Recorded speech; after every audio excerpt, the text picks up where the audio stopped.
Hello everyone, आज अपन start करने वाले हैं एक नया चैप्टर और इस चैप्टर का नाम जो है वो मैं यहाँ पर आपको बता देता हूँ। इस चैप्टर का नाम होने वाला है load and load curves. Okay, so इस चैप्टर के अंदर हम क्या क्या पढ़ने वाले हैं उसका मैं आप लोगों को थोड़ा सा ब्रीफ मैं एक्सप्लेनेशन यहाँ पे दे देता हूँ। उसके बाद अपन इस चैप्टर की डिटेल्स के अंदर जाएंगे। तो बात करें लोड एंड लोड कर्व्स की, तो आप जो पावर प्लांट के अंदर थियोरिटिकल सेक्शन पढ़ते हैं, आप ये समझें कि ये उसका थोड़ा सा मैथमेटिकल सेक्शन है।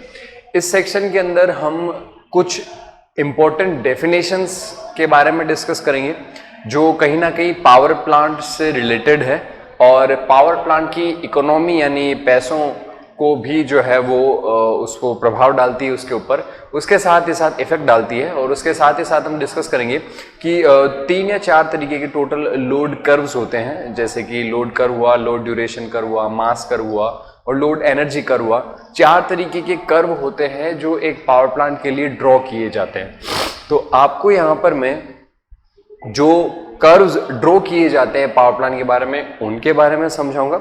उसके साथ ही साथ कुछ बेसिक डेफिनेशंस हैं जो पावर प्लांट से रिलेटेड है, उसके बारे में हम डिटेल के अंदर यहाँ से डिस्कस करने वाले हैं। उसके अलावा हम टाइप्स ऑफ लोड भी यहाँ पर डिस्कस करने वाले हैं कि टोटल कितने टाइप के लोड जो नेचर में अवेलेबल है या कि पावर सिस्टम से जो है वो जुड़े हुए रहते हैं। फॉर एग्जाम्पल डोमेस्टिक लोड हुआ, कमर्शियल लोड हुआ, इंडस्ट्रियल लोड हुआ, उनके क्या क्या स्पेसिफिकेशन है, उनके किस तरीके से लोड कर्व ड्रॉ किए जाते हैं। तो पहले अपन देखेंगे डेफिनेशंस, फिर हम देखेंगे उसके बाद में लोड कर्व्स के बारे में और फिर अपन बात करेंगे types of load etcetera etcetera के बारे में। क्लियर? तो बात करें इसके इंडेक्स की, चैप्टर के इंडेक्स की, तो मैं यहां पर आपको बता दूं। सबसे पहले अपन डिस्कस करने वाले हैं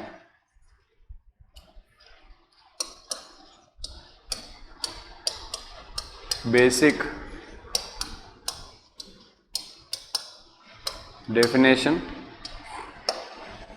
definitions load curves and types of load. इनके बारे में हम यहां पर डिस्कशन आज करने वाले हैं। तो बात करें अपन बेसिक डेफिनेशंस की, तो इसके अंदर कौन कौन सी डेफिनेशंस जो है वो हम डिस्कस करेंगे उसके बारे में मैं बता देता हूं। ये 3 टॉपिक है जो आज कवर करने वाले हैं, आप इसे एज ए इंडेक्स समझें। इसके बाद अपन स्टार्ट करेंगे अपना first topic, basic definitions. Basic definition के अंदर सबसे पहला डेफिनेशन हम पढ़ेंगे load. What do you mean by load? Load क्या होता है, लोड क्या है, उसके बारे में हम जानते हैं। So basically load is a combination of R, L और सी, यानी कि रेजिस्टेंस, इंडक्टेंस और कैपेसिटेंस का एक कॉम्बिनेशन होता है जो कि पावर सिस्टम से जुड़ा होता है और इलेक्ट्रिकल पावर को ड्रॉ करता है। तो आप इसके लिए डेफिनेशन के अंदर ये लिख सकते हैं कि a device which consumes electrical power, a device which consumes electrical power is said to impose a load on generating station, or you can say the power system is known as load and it may be R, L or C or its combination. तो इसको मैं यहां पर detail में लिख देता हूं। A device, आप मेरे साथ ही साथ कॉपी कर लें, which consumes electrical power is said to impose a load on power system। कोई भी ऐसी डिवाइस जो इलेक्ट्रिकल पावर को कंज्यूम करती है वो आपके लोड, आपके पावर सिस्टम के ऊपर एज ए लोड जो है वो होती है। ये रेजिस्टिव, इंडक्टिव और कैपेसिटिव हो सकता है, तो अपन इसको भी यहां पर ऐड कर सकते हैं। It may be R, L, C और इट्स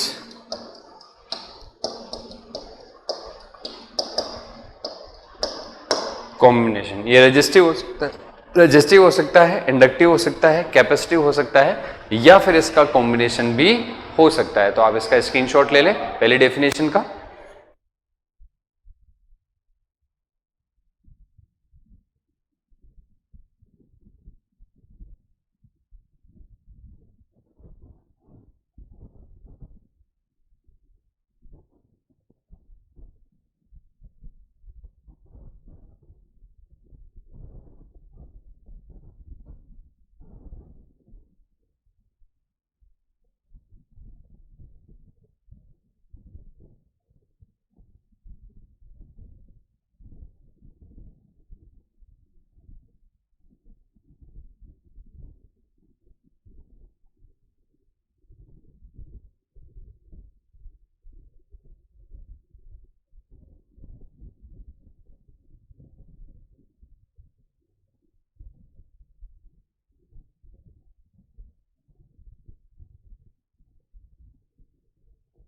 चलिए बात करते हैं अपन नेक्स्ट अगली डेफिनेशन की, that is connected load.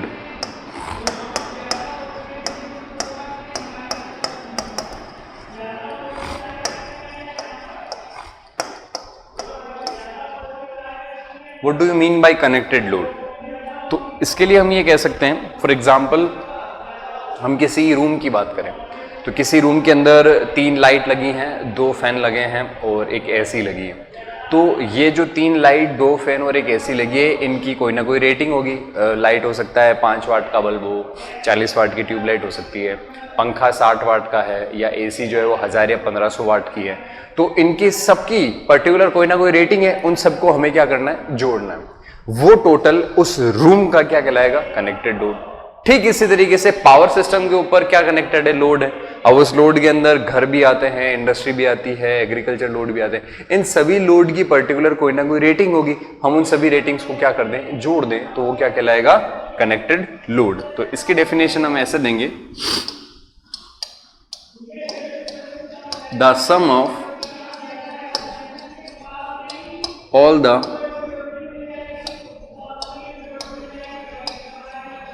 all the loads connected to the system is known as connected load. सभी जितने भी लोड है उन सब की rating, sum of all the continuous rating, ये हम लिखना भूल गए,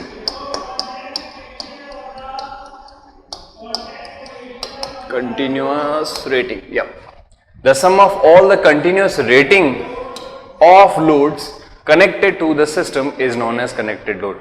जो भी आपके लोड जो सिस्टम के साथ में आपके कनेक्टेड हैं, उनकी कंटिन्यूअस रेटिंग को अगर आप जोड़ दें तो वो आपका कहलाएगा कनेक्टेड लोड। इसे आप लिख लें साथ ही साथ के अंदर। फिर अपन बात करते हैं नेक्स्ट तीसरी डेफिनेशन की, जिसका नाम है डिमांड।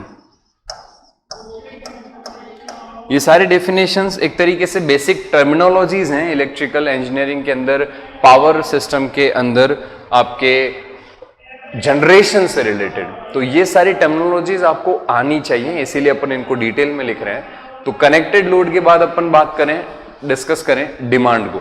डिमांड का मतलब क्या है, यानी अगर मैं ये कहूं, अभी जैसे मैंने एक एग्जांपल लिया कनेक्टेड लोड का, उसमें मैंने ये लिखा या ये कहा आप लोगों को कि आपके रूम में जितनी भी लाइट्स, पंखे या एसी लगी हुई थी, आप उन सब की रेटिंग को जोड़ दें।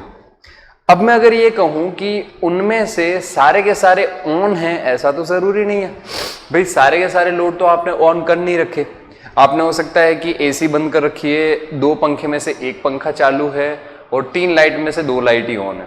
तो उस कनेक्टेड लोड में से जो ऑन कंडीशन में है वो आपकी क्या कहलाएगी, डिमांड कहलाएगी। यानी डिमांड की डेफिनेशन में हम क्या लिखेंगे, the demand of an installation of a system is the load that draws power from the source at a certain period of time, यानी किसी भी पर्टिकुलर टाइम पीरियड के दौरान आपका सिस्टम से ड्रॉ किया गया पावर उस वक्त आपकी क्या कहलाएगी, डिमांड कहलाएगी।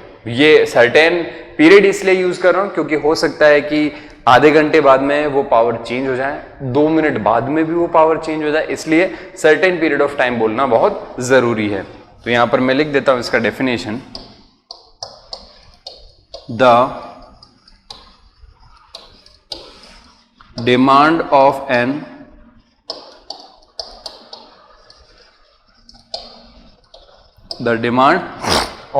Installation of a system is the load that is drawn from the source of supply averaged over a suitable interval of time. The demand of an installation of a system, किसी भी system के installation की demand is the load, वह load है that is drawn from the source of supply, जो source of supply से draw किया गया है, average over a suitable interval of time, एक पर्टिकुलर समय अंतराल में लिए गया एवरेज है, मतलब कि उस पर्टिकुलर समय अंतराल की एवरेज पावर जो आपने, क्योंकि पावर तो हर मिनट हर सेकंड चेंज हो रही है जो आप ड्रॉ कर रहे हो, तो आप क्या करेंगे, एक पर्टिकुलर समय अंतराल में, एक पर्टिकुलर टाइम पीरियड में उसका एवरेज ले लेते हैं कि भैया इस सुबह 11 बजे से 12 बजे के दौरान हम 4 किलोवाट पावर ले रहे थे।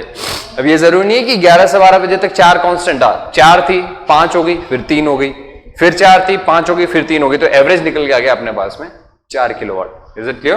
तो तीनों डेफिनेशंस इस एक स्लाइड के ऊपर अपन रखेंगे, इसका स्क्रीनशॉट आप एक साथ लेना चाहें तो ले लें, फिर अपन नेक्स्ट स्लाइड की बात करते हैं।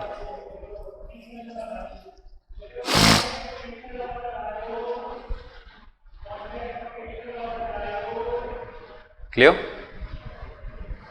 चलिए next,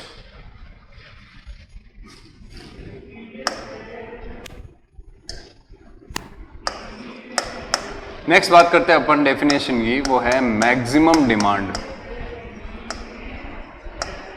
maximum demand, maximum demand क्या होती है साहब? मैक्सिमम डिमांड नाम से ही तुम समझ पा रहे होंगे, ये वो डिमांड है जो मैक्सिमम है।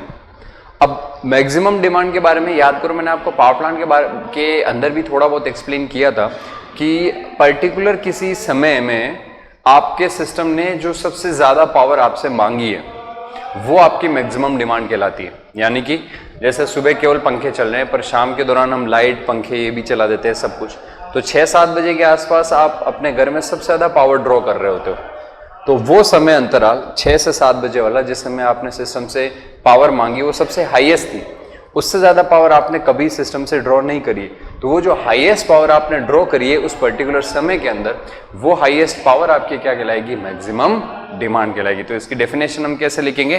The maximum demand of a system, the maximum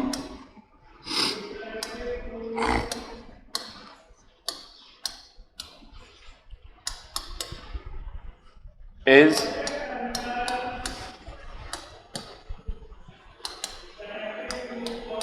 greatest of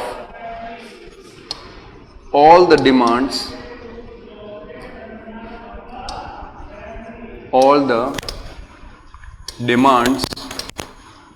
which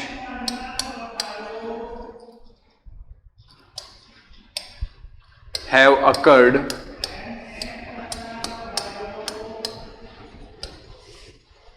during a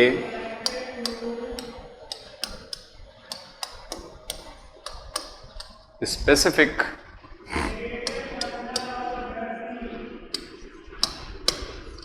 period of time। The maximum demand of a system is greatest of all the demands which have occurred during a specific period of time. किसी भी specific time के अंदर मांगी गई demands में वो demand जो सबसे ग्रेटेस्ट है वो आपकी क्या कहलाएगी? मैक्सिमम डिमांड कहलाएगी। इसके बाद बात करें नेक्स्ट डेफिनेशन की।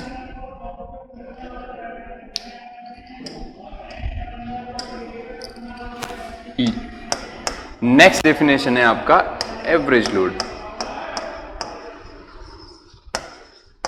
एवरेज लोड, एवरेज लोड का मतलब क्या? अभी आपने डिमांड की डेफिनेशन पढ़ी।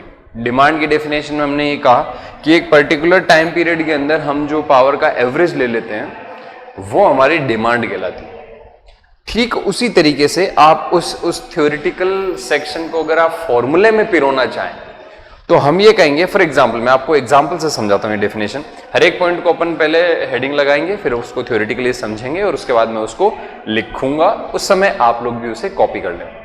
एवरेज लोड को आप ऐसा समझे एग्जाम्पल के तौर पे कि मान लो आपके रूम के अंदर 3 लाइट और वही सेम एग्जाम्पल 2 पंखे और एक एसी लगी हुई है। अब मैं तुम्हें ये कहूं कि भाई सुबह से शाम तक तेरे इस कमरे का एवरेज लोड कितना था, तो तुम क्या करोगे? एक कॉपी लेके बैठोगे और देखोगे सुबह 6 बजे से 7 बजे तक इस कमरे में कोई नहीं गया, सारी लाइट पंखे बनते, 0 लोड। 7 बजे मैं अंदर गया पर मैंने लाइट नहीं चलाई, मैंने सिर्फ एक पंखा चलाया, 2 घंटे बैठा रहा, बाहर आ गया, तो 7 से 9 बजे तक एक पंखे का लोड। ऐसे तुम 24 घंटे तक नोट करोगे, फिर हर एक टाइम पीरियड का तुम्हें लोड पता होगा, फिर तुम उस पूरे टाइम पीरियड का एवरेज लोगे। तो ये काफी मुश्किल कैलकुलेशन। जब मैं तुमसे ये कह दूं कि पूरे दिन भर का एवरेज निकाल के बताओ, सबसे आसान तरीका क्या है? सबसे आसान तरीका ये कि मैं उस कमरे में जो सप्लाई जा रही है ना, उस सप्लाई के साथ एक एनर्जी मीटर जोड़ दूं। जब मैं एनर्जी मीटर जोड़ूंगा तो मुझे पता है वो एनर्जी मीटर पूरे दिन भर में क्या मेजर करेगा? उस कमरे के द्वारा कंज्यूम की गई एनर्जी, पावर नहीं बोलना है, एनर्जी कंज्यूम करेगा kWh के अंदर। ठीक, तो ये आपके 24 घंटे की एनर्जी हो गई। इस 24 घंटे में ये किलोवाट है और ये आवर क्या है? टाइम को रिप्रेजेंट कर रहा है। ये 24 आवर्स हैं। ये H क्या है? 24 आवर्स हैं। अगर मैं इसमें यही आवर डिवाइड कर दूं तो ये आवर से आवर क्या हो जाएगा? कैंसिल आउट हो जाएगा और बचेगा क्या? केवल लोड का वैल्यू, किलोवाट। क्या बचेगा? सिर्फ लोड का वैल्यू। और ये लोड क्या है? एवरेज है। क्यों? क्योंकि मैंने इसको किससे डिवाइड किया है? टाइम से डिवाइड किया।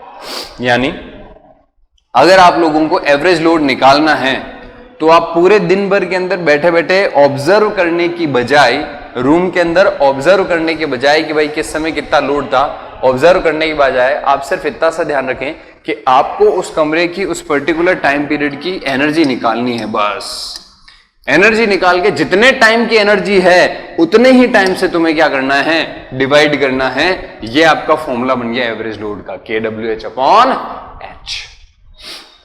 Total energy consumed in a specific period of time divide by hours in that period। ये आपका फॉर्मूला बन गया एवरेज लोड का। तो मैं यहां पर फॉर्मूला लिख देता हूं। Energy consumed in a specific time, bracket में लिख देता हूं मैं, kWh divide by hours in that time period, और नीचे लिख देता हूं आवर्स। ये फॉर्मूला आपके पास में हो गया एवरेज लोड का। नेक्स्ट बात करें एवरेज लोड के बाद में डिमांड फैक्टर। डिमांड फैक्टर, अब फॉर्मूले हैं सारे, लगभग थ्योरेटिकल सेक्शन हो गया। डिमांड फैक्टर का मतलब क्या? डिमांड फैक्टर का मतलब होता है आपका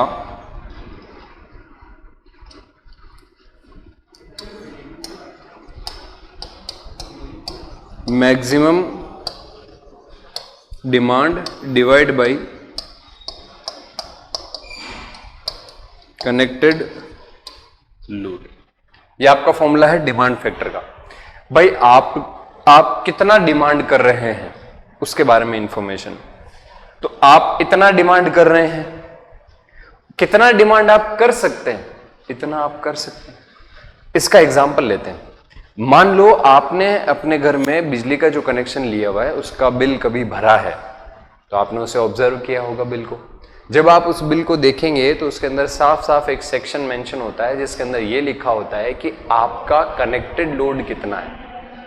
तो आपके घर का कनेक्टेड लोड है फॉर एग्जांपल 2 किलोवाट। अब आप एनर्जी मीटर के पास जाओ और उसमें देखो, उस समय तुम्हारे घर पे जो लोड कनेक्टेड में से डिमांड हो रही है, जो चालू है, वो रीडिंग दिखा रहा होगा कि भाई 1.1 किलोवाट आपकी अभी की डिमांड है। ये आपको हर वक्त शो होती है। आप लोड कम कर दो, वो डिमांड रिड्यूस हो जाएगी मीटर के अंदर। तो मीटर को भी ऑब्जर्व करो, उसमें बहुत सी इंफॉर्मेशन होती है। इसमें आपका पावर फैक्टर भी दिखाता है आपके घर का। तो अगर आप मीटर में ऑब्जर्व करते हैं तो 2 किलोवाट का आपका कनेक्शन था, 1.1 किलोवाट आप ड्रॉ कर रहे हैं। तो 1.1 किलोवाट आपकी डिमांड है, 2 किलोवाट आपका कनेक्टेड लोड है। दिन में आपने पर्टिकुलर किसी समय सबसे ज्यादा पावर कंज्यूम करी होगी, शाम का वक्त होता है, उस समय आपकी डिमांड क्या कहलाएगी? मैक्सिमम डिमांड कहलाएगी। तो आपका डिमांड फैक्टर क्या होगा? डिमांड फैक्टर ये होगा कि आपने कितना मांगा, अधिकतम आपने पावर कितना मांगा डिवाइड बाय आप कितना मांग सकते थे। जितना आपका कनेक्शन होता है उतना पूरा का पूरा लोड आप कभी भी ऑन नहीं करते हैं, उतना लोड आप कभी भी ऑन नहीं करते हैं। वो ऑन क्यों नहीं करते हैं? क्योंकि हमें जरूरत ही नहीं होती। हम जिस कमरे में हैं उसी की तो पंखा और लाइट चलाएंगे, बाकी सारे घर की पंखे लाइट चला करके मार थोड़ी खानी घर वालों से। तो ये आपका हो गया डिमांड फैक्टर। उसके बाद बात करें अगला फॉर्मूला, जी लोड फैक्टर। ये बहुत इंपॉर्टेंट है, मैथमेटिकली इतना नहीं है जितना ये थ्योरेटिकली इंपॉर्टेंट है। इससे काफी आप थ्योरेटिकली कॉन्सेप्ट सीखते हैं जो मैं आगे सिखाऊंगा। अभी फिलहाल मैं फॉर्मूले की बात करूंगा। लोड फैक्टर एक फैक्टर बनाया जिसका फॉर्मूला रखा अपन ने average load divide by maximum demand.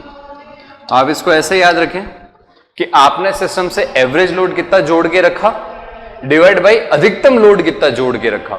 ये आपका किससे संबंधित फैक्टर है? लोड से।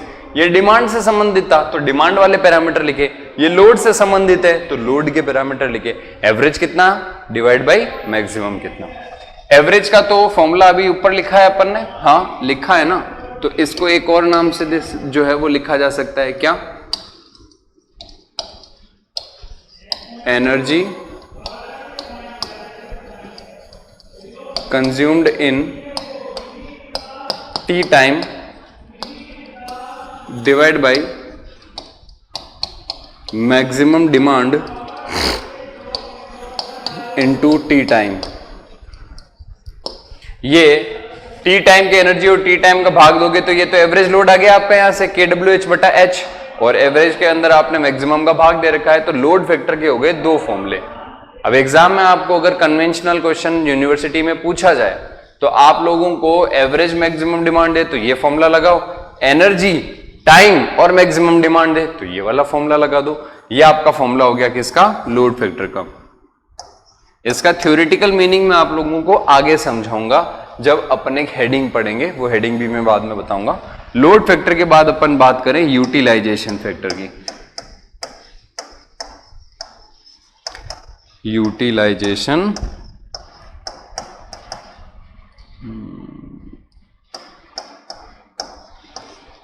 Factor, utilization factor.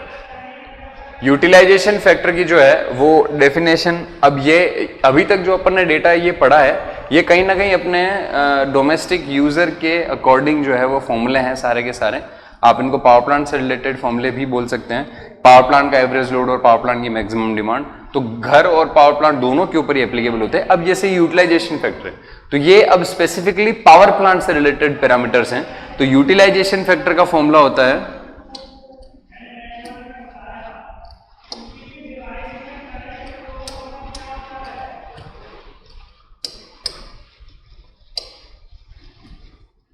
Maximum demand divide by plant capacity आ गया ना, प्लांट से रिलेटेड बात, maximum demand divide by plant capacity. अब मान लो इसका मीनिंग, थ्योरेटिकली मीनिंग अगर हम समझें तो यूटिलाइजेशन फैक्टर का थ्योरेटिकल मीनिंग हम कैसे दे सकते हैं कि भाई हमने एक पावर प्लांट बनाया जो कि 1000 मेगावाट का था। कितने का था? 1000 मेगावाट का। अब हम 1000 मेगावाट पावर जनरेट करवा ही नहीं रहे, हम करवा रहे हैं इसमें से 700 मेगावाट पावर जनरेट अधिकतम। तो अब तुमसे कोई ये पूछे कि यार तुमने पावर प्लांट को यूज कितना किया, तो तुम क्या कहोगे? भाई हमने तो 70% ही यूज किया। कैसे 70% यूज किया? कि 700 आपकी मैक्सिमम डिमांड हुई, 1000 आपकी प्लांट कैपेसिटी, 100 से गुणा कर दोगे आंसर आ जाएगा 70%। तो आपका यूटिलाइजेशन फैक्टर कितना हो गया? 70%। मतलब ये यूटिलाइजेशन फैक्टर क्या दर्शाता है? ये दर्शाता है कि आपने अपने पावर प्लांट को अधिकतम कितना यूज लिया है, इसके बारे में आपको ये इंफॉर्मेशन देता है। ये आपकी 4-5 जो डेफिनेशंस ऑफ फॉर्मूला है ये हो गए। इसका भी आप एक साथ स्क्रीनशॉट ले लीजिए, फिर अपन चलते हैं अगली डेफिनेशन की।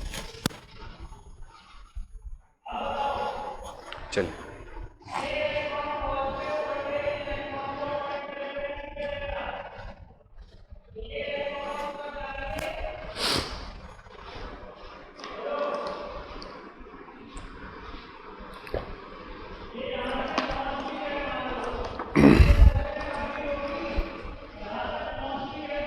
चलिए बात करें नेक्स्ट अगली डेफिनेशन की।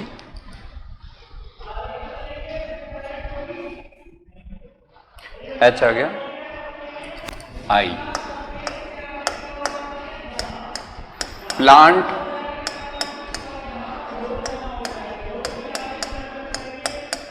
Capacity factor. Plant capacity factor का मतलब क्या? देखो यूटिलाइजेशन फैक्टर उसकी कितनी यूटिलिटी करी आपने, उसको कितना यूज किया आपने, उसके बारे में। तो अब बात करें प्लांट कैपेसिटी फैक्टर की, तो प्लांट कैपेसिटी फैक्टर आपको ये शो करेगा कि आपने उसकी प्लांट की कितनी क्षमता जो है उसके ऊपर उसको चलाया है। इसको आप ऐसे समझें कि यूटिलाइजेशन फैक्टर जो फॉर्मूला है वो पावर से रिलेटेड बात बोलता है, और जो कैपेसिटी फैक्टर वाला फॉर्मूला है वो एनर्जी से रिलेटेड बात बोलता है। बस इतना ही फर्क है। एनर्जी का मतलब क्या कि यूटिलाइजेशन फैक्टर में तुमने ये कहा कि इतना पावर पैदा अधिकतम किया और इतना तुम कर सकते थे। ठीक इसी तरीके से यहां हम ये कहेंगे कि इतना एनर्जी पैदा किया और इतना एनर्जी हम पैदा कर सकते थे। तो इसका फॉर्मूला ये हो जाएगा आपका टोटल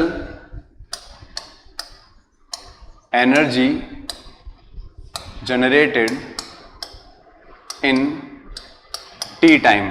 अब मैं टी टाइम क्यों लिख रहा हूं? वो इसलिए क्योंकि पावर प्लांट 2 घंटे चलाया है, 10 घंटे चलाया है, 20 घंटे, 24 घंटे में से मान लो 22 घंटे पावर प्लांट चला, तो 22 घंटे के दौरान ही तो उसने एनर्जी जनरेट की, 2 घंटे तो वो बंद ही पड़ा था। इसलिए तो total energy generated in T time divide by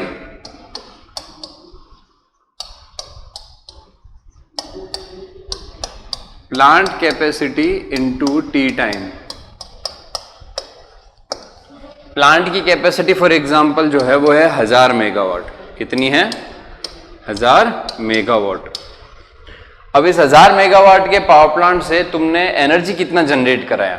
तो मैं ये मान लूं कि 24 घंटे पावर पैदा करी साहब हमने, और एवरेज लोड है वो है 600 मेगावाट, या ये मान लेंगे चलो 20 घंटे पावर प्लांट चलाया। तो 20 घंटे पावर प्लांट चलाया, 600 मेगावाट पावर आपकी एवरेज पैदा हो रही थी, तो ये हो गया आपका 12000 मेगावाट आवर। इतनी एनर्जी आपने उससे 20 घंटे में जनरेट करवा ली। डिवाइड बाई हम ये कह रहे हैं कि भैया तुमने जो पावर प्लांट को चलाया उससे 12000 मेगावाट आवर पैदा करी, पर कितनी वो कर सकता था? किस दौरान? इस 20 घंटे के दौरान कितनी कर सकता था? अगर पूरा 1000 पे चलाते, पूरा 1000 पे चलाते 20 घंटे के लिए, तो कितनी कर सकता था? ये आपकी 20000 megawatt hour power generate energy generate कर सकता था।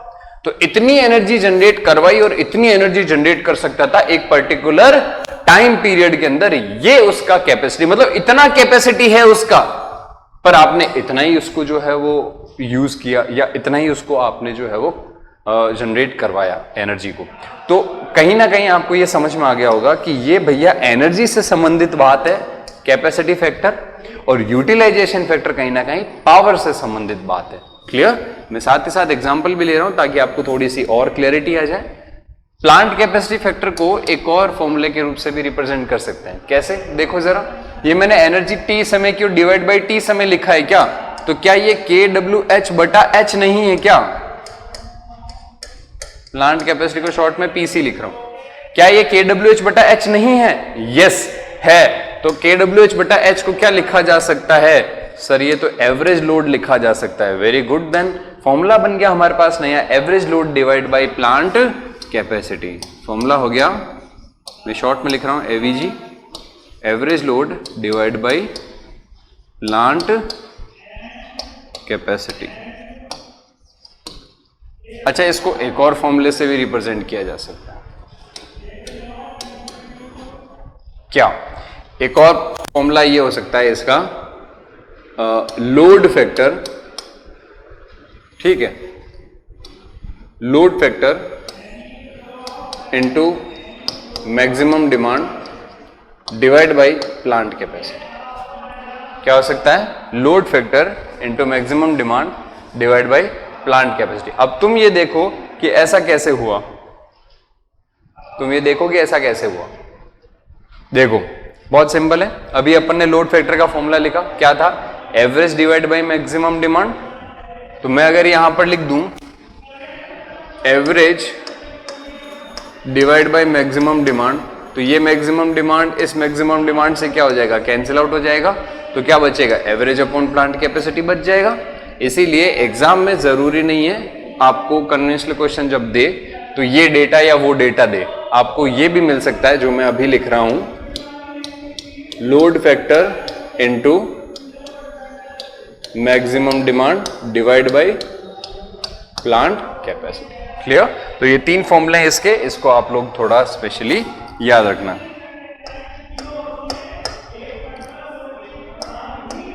नेक्स्ट फॉर्मूले की डिस्कशन करते हैं अपन, वो है डाइवर्सिटी फैक्टर। ये फिर से लोड फैक्टर की तरह इंपॉर्टेंट है। डाइवर्सिटी फैक्टर ये क्या चीज है? डाइवर्सिटी फैक्टर को हिंदी में कहते हैं विविधता या नानत्व गुणांक। अब इसका मीनिंग क्या है? मीनिंग ऐसा है कि इसका जो फॉर्मूला है, आप अगर उसको देखोगे तो आपको इसकी थोड़ी सी क्लैरिटी नजर आएगी। मैं पहले इसका एक बार फॉर्मूला लिख देता हूं। यह है sum of all maximum demand divide by maximum demand on the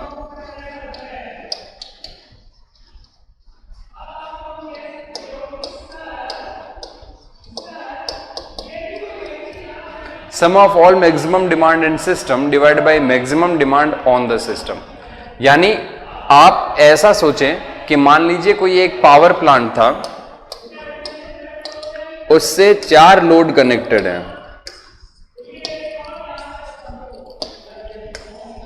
ठीक है। इनमें से इसका जो मैक्सिमम डिमांड है वो है 2 किलोवाट, इसका है 3 किलोवाट, इसका है 4 किलोवाट और इसका है 5 किलोवाट। ये 4 मैक्सिमम डिमांड हो गई। तो हम अगर डाइवर्सिटी फैक्टर निकालें तो हमसे कहा जाएगा डाइवर्सिटी फैक्टर बताओ, ये 4 सिस्टम जुड़े हुए हैं किसी प्लांट से, तो हम कहेंगे भाई sum of all maximum demand divide by maximum demand on the system. इन सभी को जोड़ो और जो सबसे बड़ा है उससे भाग दे दो, तो ये हो जाएगा 5 5 10 और 4 14/5।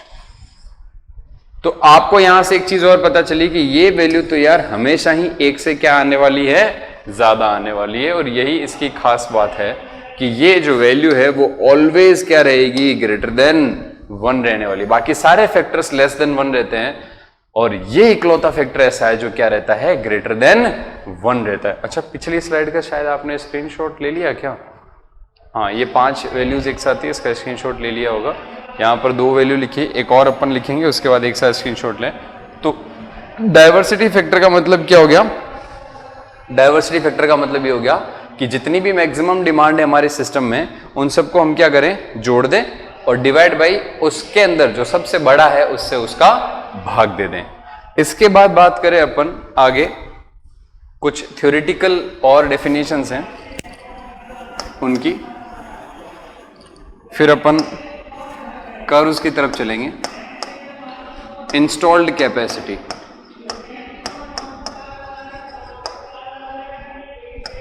इंस्टॉल्ड कैपेसिटी, किसी भी पावर प्लांट की इंस्टॉल्ड कैपेसिटी का मतलब क्या? इंस्टॉल्ड कैपेसिटी वो पावर है जो कोई एक पावर प्लांट अपने अंदर से मैक्सिमम जनरेट कर सकता है। मतलब कि the maximum power generation capacity of a power plant that it can supply to the load is known as plant की इंस्टॉल्ड कैपेसिटी। तो अगर मैं इसकी डेफिनेशन लिखूं तो क्या हो जाएगा? The total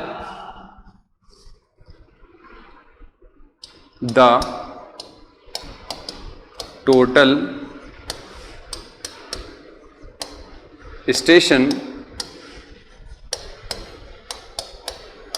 capacity available for supply the load। Load को सप्लाई करने के लिए जो टोटल स्टेशन कैपेसिटीज अवेलेबल है वो तुम्हारी इंस्टॉल्ड कैपेसिटी कहलाती है। इसके बाद एक होती है आपकी फर्म पावर, ये भी एक पावर प्लांट का इंपॉर्टेंट डेफिनेशन है। ये वो पावर है जो कोई भी पावर प्लांट इवन इमरजेंसी भी क्यों ना हो जाए उसके अंडर भी सप्लाई कर सकता है। The power which A power plant can supply even under emergency, मतलब वो मिनिमम पावर जो एक पावर प्लांट देगा ही देगा भाई, उससे कम पावर तो वो दे ही नहीं सकता। वो मिनिमम पावर आपकी क्या कहलाती है? Firm power. तो यहां पर लिखेंगे the power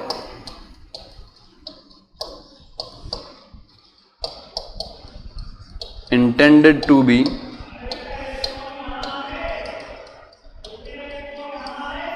always available even under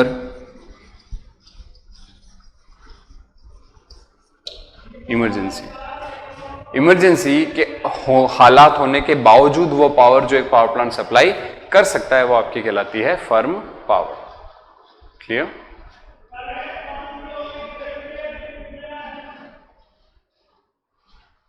चलिए, ये आपका स्लाइड कंप्लीट हो गया, इसका स्क्रीनशॉट ले लें, फिर अपन चलते हैं आगे की तरफ।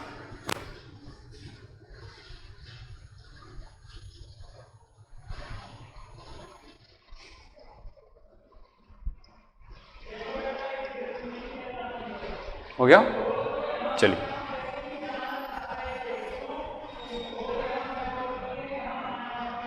JKLM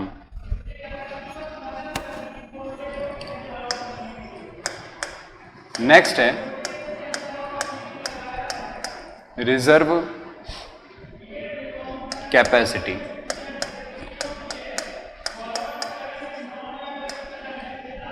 रिजर्व कैपेसिटी का मतलब क्या है? रिजर्व कैपेसिटी का मतलब यह है कि वो पावर जो कोई पावर प्लांट प्रोवाइड कर सकता है उसके पीक लोड के एक्सेस के अंदर। कैसे? आपने एक पावर प्लांट बनाया जिसका कैपेसिटी था 1000 मेगावाट, ठीक, और इस पावर प्लांट की मैक्सिमम डिमांड रही 800 मेगावाट। तो ये जो बचे हुए 200 मेगावाट है ये वो पावर है जो आपने जनरेट करवाई ही नहीं। तो ये आपकी क्या है? मतलब एक्सेस पावर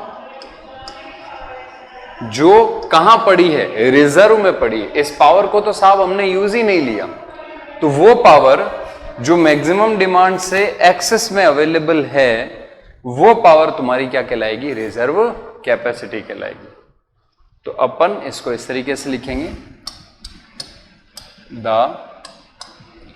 पावर या द कैपेसिटी, ये ज्यादा बेटर वर्ड है, the capacity in service in excess of peak load, peak load से एक्स्ट्रा में जो पावर हमारे पास में अवेलेबल है वो तुम्हारी रिजर्व कैपेसिटी कहलाएगी। अब ये जो रिजर्व कैपेसिटी होती है ये 3 तरीके की होती है। ये डेफिनेशंस काफी कंफ्यूजिंग होती है, इसलिए इनको ध्यान से समझना, आपको यहां पर कोई कंफ्यूजन नहीं होने वाला है। और ये कैपेसिटी है आपकी कोल्ड रिजर्व, हॉट रिजर्व और स्पिनिंग रिजर्व। इसके बारे में समझ लेते हैं। Cold reserve,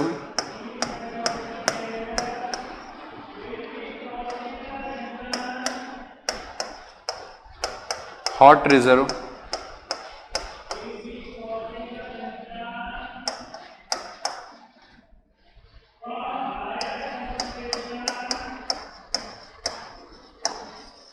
spinning reserve. इनका क्या मतलब, इसको अपन एग्जाम्पल से समझते हैं। ठीक, आपने थर्मल पावर प्लांट जो है वो पढ़ लिया। थर्मल पावर प्लांट के अंदर मान लो आप जो पावर जनरेट करवा रहे हैं, ध्यान से सुनना इस एग्जाम्पल को। 1000 मेगावाट के पावर प्लांट का मैक्सिमम डिमांड है फॉर एग्जाम्पल 700 मेगावाट। ठीक है, 700 मेगावाट के बाद में बची कितनी? 300 मेगावाट। ये क्या है तुम्हारी रिजर्व कैपेसिटी। ठीक है साहब, लोड अभी कितना कनेक्टेड है? 800 मेगावाट पावर जो है वो डिलीवर हो रही है। ये तुम्हारी मैक्सिमम डिमांड है, करंटली अप्लाइड है, डिलीवर हो रही है ये पावर। 300 मेगावाट रिजर्व कैपेसिटी हो गई। अब इस 300 मेगावाट को 3 टुकड़ों में बांटा गया, कोल्ड रिजर्व, हॉट रिजर्व और स्पिनिंग रिजर्व। अब इसको टुकड़ों में मैं पहले बांट देता हूं, फिर आपको समझाता हूं। 150 मेगावाट, 150 का ज्यादा ही कर लेते हैं इसको, 170 मेगावाट,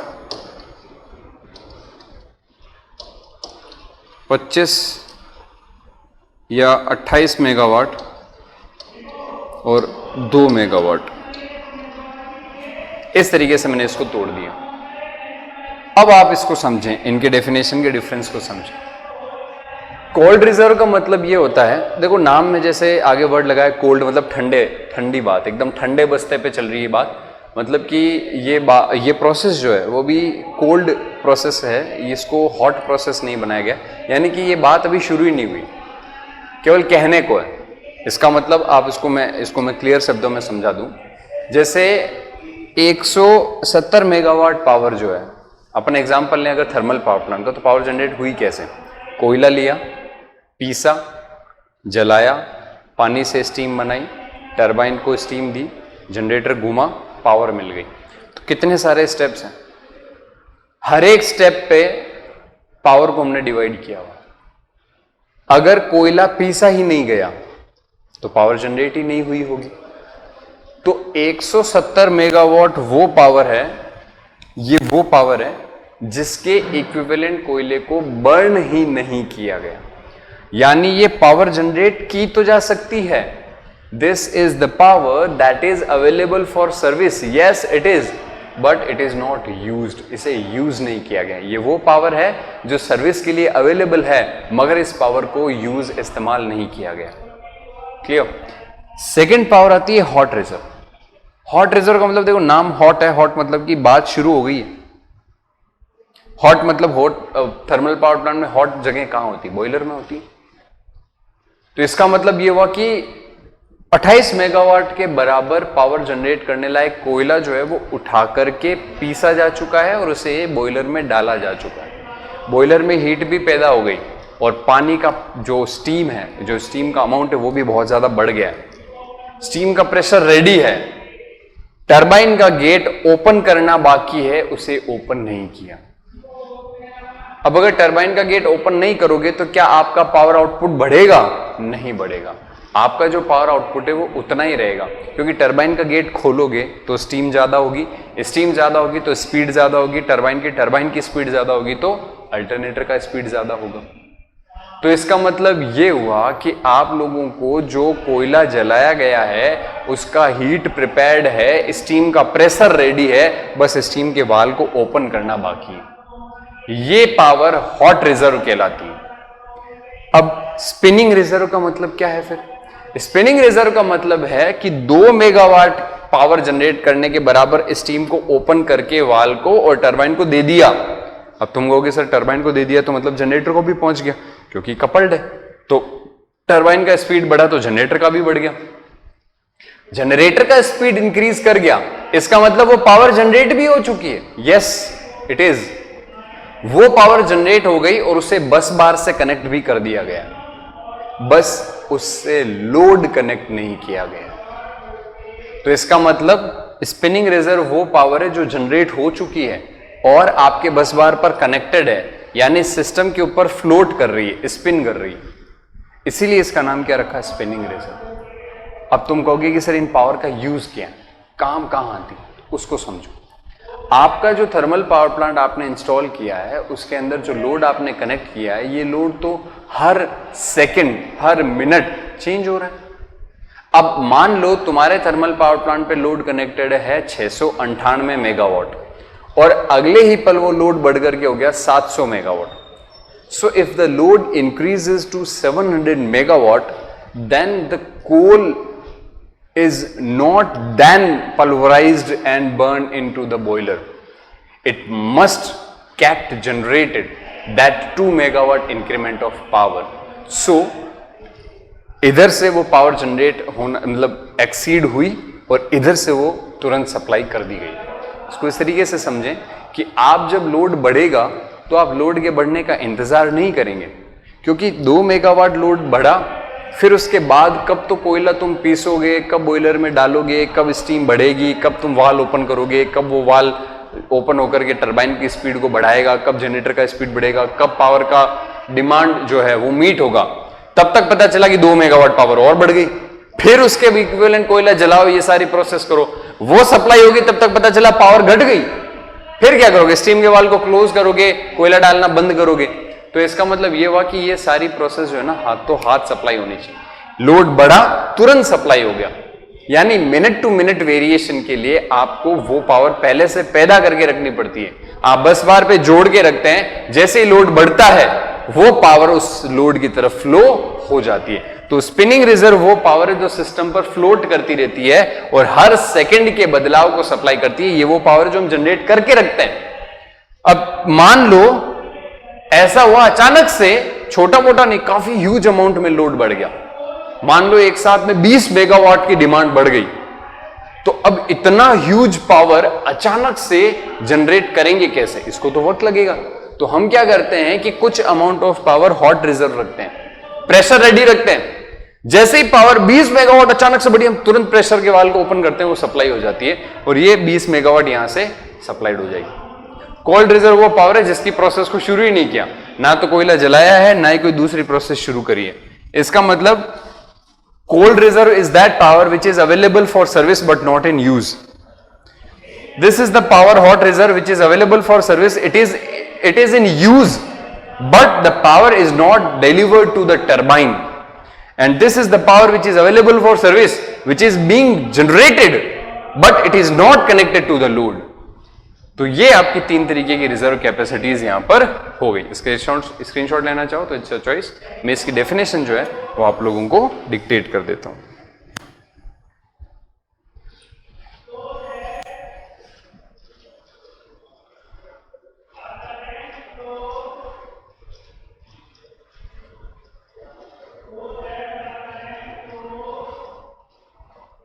हो गया? चलो,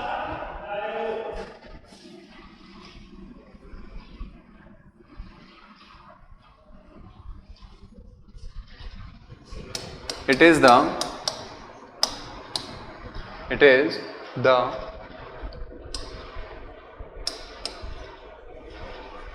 reserve generating capacity which is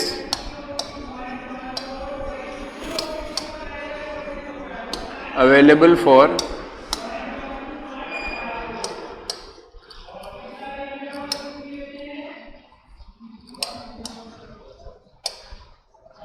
service but not ready for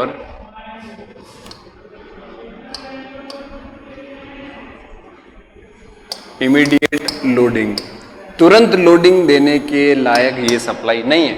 ये वो पावर है जो सर्विस में तो है, पर इमीडिएटली आप इस पावर पर लोड कनेक्ट नहीं कर सकते। हॉट रिजर्व का मतलब क्या? It refers to the boiler's excess capacity which is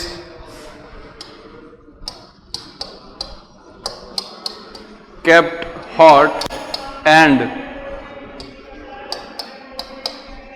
with steam pressure ready for use. ये वो पावर है जो बॉयलर की एक्स्ट्रा कैपेसिटी को दर्शाता है, जो कि गर्म रखी जाती है और ये स्टीम के प्रेशर के साथ यूज होने के लिए रेडी है। मतलब कि स्टीम का प्रेशर रेडी है पर टरबाइन को दिया नहीं है आपने।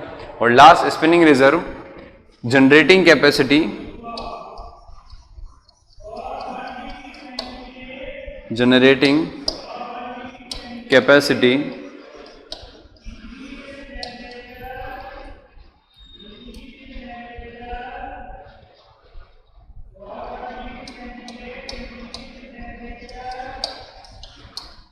connected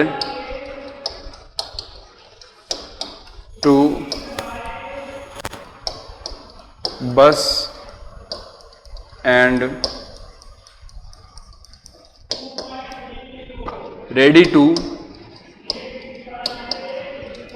take the load. ये वो कैपेसिटी है जो बस से कनेक्ट कर दी गई है और लोड लेने के लिए एकदम रेडी है। ये आपकी टोटल 4 तरीके की रिजर्व कैपेसिटीज हो गई। यहां पर आपके बेसिक डेफिनेशंस जो थे वो ओवर होते हैं। इसके बाद अपन स्टार्ट करने वाले हैं टाइप्स ऑफ लोड कर्व। कितने तरीके के टोटल लोड कर्व्स होते हैं, वो किस तरीके से ड्रॉ किए जाते हैं और वहां से किस तरीके से आप कन्वेंशनल क्वेश्चन पूछा जा सकता है, उसके बारे में डिस्कशन करेंगे। तो एक बार इसका आप लोग स्क्रीनशॉट ले लें या फिर लिखना चाहे तो लिख लें।